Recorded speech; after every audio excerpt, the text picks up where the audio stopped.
Established in 1875 as the native Money market madness. The hectic trading on world currency markets. 50-year history of the BSE sensitive index reflected a true आज से 500 साल पहले आखिरकार ऐसा क्या हुआ था सन 1602 में। ये कौन सी कंपनी है? Dutch East India company. आखिर ये कंपनी करती क्या है? कैसे स्टॉक मार्केट का जन्म हुआ था? और आज लगभग लाखों करोड़ों की संख्या में आज लोग इन्वेस्टिंग कर पा रहे हैं, ट्रेडिंग कर पा रहे हैं। ये पूरे वर्ल्ड में कैसे पॉसिबल हुआ? तो दोस्तों, ये बात है सन 1602 की। एक कंपनी था जिसका नाम था Dutch East India company. Basically ये कंपनी सिप बना के ये अलग अलग शहरों में, अलग अलग कंट्री में जाके वहाँ से खजाना ढूंढती थी, सोना ढूंढते थे, गोल्ड ढूंढते थे एंड बहुत सारा कैश ढूंढ कर वो कंपनी लाती थी एंड अपने सिप को मतलब बेचती भी थी और दुनिया के मतलब कि अलग अलग कोने में जाके वो ट्रेड करती थी, वो अपना एक्सप्लोर करती थी। तो ये कंपनी जो थी वो बहुत ही मतलब उस टाइम प्रॉफिटेबल कंपनी थी और इसमें मतलब कि इतना खर्चा आता था, मतलब जब हम यहाँ से हजार किलोमीटर कहीं दूर जाएंगे अपने शिप पे बैठ के बहुत सारा शिप जाएगा तो उसमें इतना खर्चा आती थी कि उस टाइम में पूरे दुनिया में उतना खर्चा कोई नहीं कर सकता था।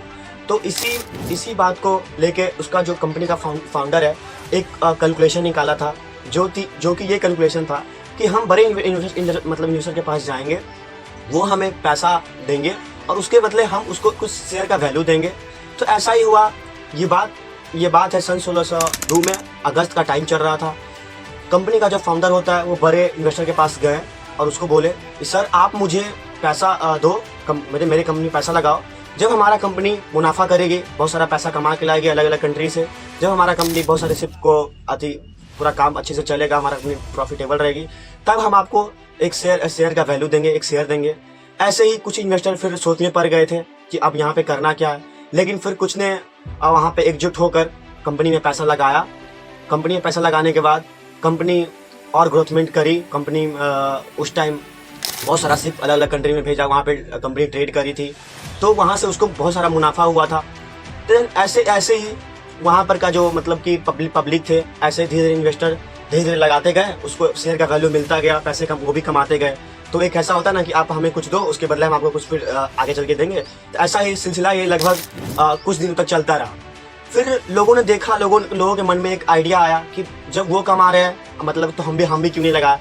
तो ऐसे ही लगभग बहुत सारे इन्वेस्टर उस कंपनी में पैसा लगा दिए। और उस टाइम की बात है जब डच ईस्ट इंडिया कंपनी दुनिया की बेस्ट कंपनी बन चुकी थी, बेस्ट प्रॉफिटेबल कंपनी बन चुकी थी। ये सन 1602 की बात है। तो ऐसे ही पब्लिक ने यहाँ पे जागरूकता दिखाई तो उसने कंपनी में पैसा लगाया, उसके बदले उसको शेयर मिली, प्रॉफिट मिली। ऐसे ही हमारा स्टॉक मार्केट का जन्म हुआ, मतलब जाने अनजाने में यहाँ पे स्टॉक मार्केट का जन्म हो चुका था। और ये सारी जो घटना हो रही थी वो बेसिकली एम्स्टर्डम शहर नामक शहर में हो रही थी। और ये दुनिया का पहला ऐसा स्टॉक एक्सचेंज बना था जिसका नाम था एम्स्टर्डम स्टॉक एक्सचेंज। और ऐसे ही स्टॉक मार्केट का क्रेज धीरे धीरे वर्ल्ड में फेमस होते गया। हर एक कंट्री अपना स्टॉक एक्सचेंज लगाना स्टार्ट कर दिए, वहाँ इन्वेस्टिंग लोग स्टार्ट कर दिए। दुनिया के बहुत सारे लगभग यूरोप में, यूएस में, सारे जगह इसका क्रेज बढ़ता ही गया।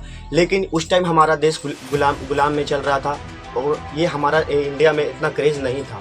लेकिन बढ़ते समय के कारण इंडिया में भी जब हमारे देश को आज़ादी मिली और उस टाइम जब स्टॉक एक्सचेंज जब लाया गया था तो हमारा पहला स्टॉक एक्सचेंज बना था, वो मुंबई में बना था। और धीरे धीरे इतना आज क्रेज बढ़ चुका है स्टॉक मार्केट का, जिसमें लोग लाखों करोड़ों की संख्या में लोग इन्वेस्टिंग एंड ट्रेडिंग करते हैं।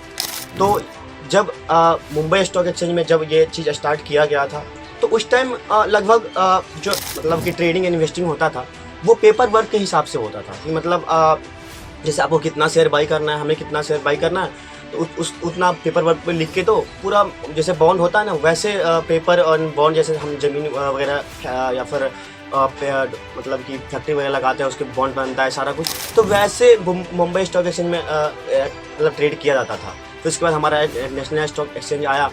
तो धीरे करके जब हमारा देश और आगे बढ़ता गया तब हमारे कंट्री में एक इलेक्ट्रॉनिक मतलब कि वो ट्रेड होना स्टार्ट हो चुका था, धीरे धीरे करते करते कुछ इन्फ्लुएंसर यूट्यूब पे या फिर बहुत सारे प्लेटफॉर्म पे उस टाइम सिखाना स्टार्ट कर दिए कि स्टॉक मार्केट क्या होता है। धीरे धीरे लोगों को ये चीज़ पसंद आने लगी, स्टॉक मार्केट में उनको इंटरेस्ट आने लगी। वो भी अपना करियर उसमें देख सकते थे, कोई फुल टाइम करियर लगाते थे, कोई हाफ टाइम करियर लगा, तो मतलब कि एक इसका क्रेज़ बढ़ता ही गया बीतते समय के कारण। तो और आज इस मुकाम पे स्टॉक मार्केट पहुंच चुकी है, क्योंकि आज आप लोग देख ही सकते हो कि सेबी को पूरा एक्शन लेना पड़ता है। सेबी का ये रिपोर्ट कहता है कि पूरे इंडिया में मतलब कि जैसे होता है ना कि 10 में से 9 पर्सन है, जो 9% है वो लॉस कर रहे हैं, सिर्फ 1% प्रॉफिट कमा रहे हैं। मतलब कि 100 में से 90% आदमी पैसा अपना लूज़ कर रहे हैं, सिर्फ 10% स्टॉक मार्केट में पैसा कमा रहा है, जो हम आपको अभी का जनरेशन की बता रहे हैं। ठीक है, तो ऐसा इतना क्रेज बढ़ चुका है, जो बहुत सारे बिगिनर होते हैं वो अलग अलग प्लेटफॉर्म पे डीमेट अकाउंट खोल के अपना 50,000 30,000 अपना लॉस कर चुके हैं मार्केट में। लेकिन उसको मैं बताना चाहता हूँ कि ऐसे नहीं होता है, ये चीज़ गैम्बलिंग नहीं है। चीज़ों को जितना ढंग से करेगा उतना बढ़िया होता है। तो ऐसे ही जब कंपनी मतलब अपना इंडिया में पूरा क्रेज आ चुकी है, तो मैं उम्मीद करता हूँ कि आप इस चीज़ को समझ गए होंगे। और जो भी कोई भी जब नया कंपनी अपना जब IPO लाती है, जब कंपनी में जब उसको पैसा का ज़रूरत पड़ता है, जब अपना कंपनी लाती है तो वहाँ पे IPO लॉन्च करती है, इसका मतलब होता है इनिशियल पब्लिक ऑफरिंग। तो बेसिकली ये कंपनी जब आपने उस डच ईस्ट इंडिया कंपनी के मतलब उसके बारे में हम आपको बताए थे, वैसे ही कंपनी को जब नीड पड़ता है, जब पैसा का फंडिंग का जरूरत पड़ता है, तभी कंपनी अपना IPO लाती है। और आप IPO में पैसा जब लगा सकते हो जब कंपनी का आप एनालिसिस कर लो कि कंपनी क्या करती है नहीं करती है। जैसे Dutch East India Company ship बनाने का काम करती थी, सिप बेचने का काम करती थी, गोल्ड वहाँ से एक्सप्लोर करती थी जगह जगह पे जाके। तो वैसे ही कंपनी का थोड़ा सा आप फंडामेंटल चेक करोगे, कंपनी क्या करती है, कंपनी प्रॉफिट में है या नहीं है, देन तभी जाके आप IPO में पैसा लगाइए, ताकि पैसा आपका बुरे नहीं। और हाँ, जितना उस कंपनी का ग्रोथमेंट रहता है उतना हमारा मतलब कि IPO मिलने का कम चांस रहता है। तो वीडियो आपको अगर थोड़ा सा अगर इन्फॉर्मेशन लगा है तो वीडियो को लाइक करें, चैनल को सब्सक्राइब करें। और हाँ, अगर आप इन्वेस्टिंग करते हैं, अगर आप ट्रेडिंग करते हैं, तो आपको डीमेट अकाउंट की ज़रूरत पड़ती है। और अगर आपको अपर स्टॉक, जीरोधा, एंजल वन कोई सा भी अगर आपको मतलब डीमेट अकाउंट खोलना है, तो इस वीडियो के डिस्क्रिप्शन में आपको लिंक मिल जाएगा, वहाँ से आप जाके खोल सकते हो। और आप भी सीखो, अपने दोस्त को भी सिखाओ। तो चलिए मिलते हैं नेक्स्ट वीडियो में।